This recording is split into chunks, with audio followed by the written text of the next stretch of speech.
Assalamualaikum warahmatullahi wabarakatuh. Halo semuanya, perkenalkan nama saya Sandra Nur Arisa.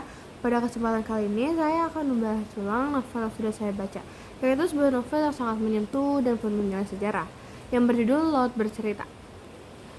Penulis Laut Bercerita adalah Ibu Laila S. Chudori yang diterbitkan oleh Kepustakaan Populer Gramedia atau KPG. Tahun penerbit ini adalah 2017 dan kotanya adalah Jakarta. Untuk bagian jumlah halaman atau bab, dia memiliki 379 halaman dan terbagi menjadi dua bab dalam cerita utama. Yang pertama itu bagian 1, Laut Bercerita, Sudut Pandang Biru Laut. Dan yang kedua adalah bagian 2, yaitu Asmara Jati. Ataupun ini dalam sudut Asmara Jati yang berjudul Laut Masih Bercerita. Alasan saya memilih novel ini karena temanya sangat kuat dan relevan. Novel ini membahas perjuangan aktivis yang menentang ketidakadilan dengan latar sejarah Indonesia yang benar-benar terjadi pada masa Orde Baru. Ceritanya menyentuh, membuka mata, dan memberikan perspektif baru tentang keberanian, kehilangan, dan kemanusiaan. Selain itu, banyak orang yang merekomendasikan novel ini sebagai salah satu karya sastra terbaik modern. Ringkasan cerita ini berawal dari perjalanan hidup seorang pemuda yang bernama Biro Laut Wibisono, seorang mahasiswa yang terlibat dalam gerakan aktivisme di masa akhir kekuatan Orde Baru, sekitar tahun 1997 sampai 1998, bersama sahabat-sahabatnya yaitu seperti Sunu, Daniel, dan Bram. Mereka membentuk kelompok yang bergerak secara diam-diam untuk menyuarakan ketidakadilan hak asasi manusia dan reformasi. Mereka membuat tulisan selembaran dan berdiskusi tentang ketidakadilan yang terjadi di Indonesia. Setiap kegiatan mereka dilakukan secara sembunyi-sembunyi karena keadaan politik saat itu yang sangat berbahaya. Aktivis dianggap musuh bagi negara. Di sisi lain, novel ini juga memperlihatkan kehidupan pribadi Biru Laut, hubungan dekatnya dengan adiknya yang bernama Asmara Jati, persahabatannya yang hangat dengan anggota kelompok, dan kisah cintanya sederhana namun indah dengan Anjani. Namun perjuangan mereka harus dihadapkan pada kenyataan pahit. Satu persatu para aktivis mulai diciduk oleh aparat yang tak dikenal. Mereka ditangkap, ditahan secara ilegal, dan disiksa agar mau mengaku kejahatan yang tidak mereka lakukan. Banyak dari mereka, termasuk Laut, akhirnya hilang tanpa jejak, tidak pernah kembali kepada keluarganya.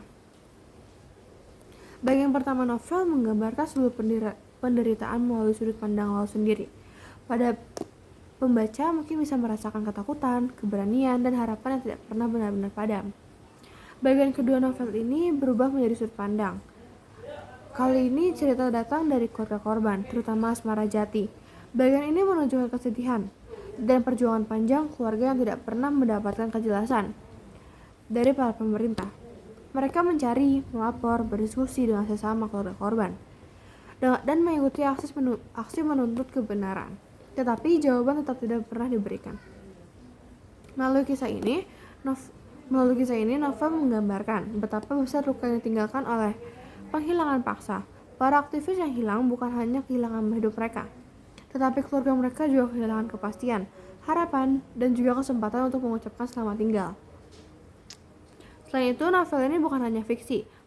Meskipun tokohnya diciptakan penulis, kisahnya merujuk pada peristiwa nyata di Indonesia, yaitu penculikan dan penghilangan aktivis yang hingga hari ini belum sepenuhnya terselesaikan. Novel ini mengingat bahwa sejarah kelam tidak boleh dihapus atau dilupakan. Amanat dan pesan moral dari novel ini ada beberapa. Yang pertama itu berani memperjuangkan kebenaran meskipun resiko yang dihadapinya besar. Yang kedua, hak asasi manusia harus dijunjung tinggi oleh siapapun, termasuk negara.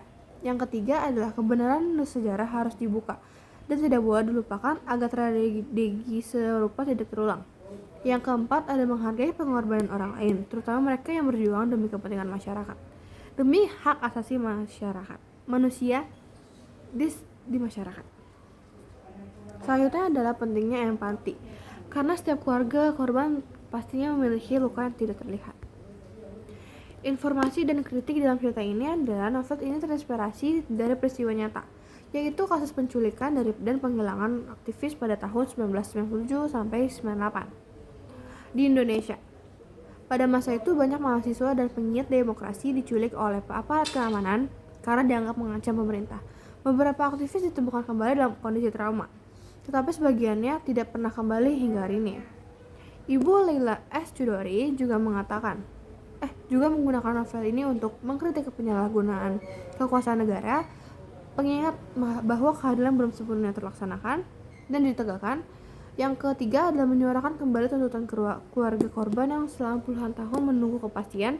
Dan yang terakhir adalah menegaskan bahwa negara harus bertanggung jawab atas pelanggaran hak asasi manusia. Dengan cara penceritaan novel ini yang kuat, novelnya tidak hanya untuk penceritaan, namun juga untuk membuat para pembaca paham sisi personal dari tragedi besar tersebut. Setelah membaca novel ini, saya merasa bahwa bercerita bukan hanya sebuah cerita, tetapi sebuah pengalaman emosional yang mengajarkan banyak hal tentang keberanian, cinta keluarga, dan pentingnya mengenal sejarah bangsa. Saya sangat merekomendasikan novel ini kepada siapapun, terutama bagi yang ingin memahami realitas di negara Indonesia di masa lalu dan menghargai perjuangan orang-orang yang suaranya selalu dibungkam. Novel ini membuat kita lebih peka, lebih manusiawi, dan lebih menghargai kebebasan yang kita miliki sekarang. Mungkin cukup sekian yang dapat saya sampaikan. Kurang lebihnya mohon maaf. Wabillahi taufiq wal hidayah. Wassalamualaikum warahmatullahi wabarakatuh. Dadah.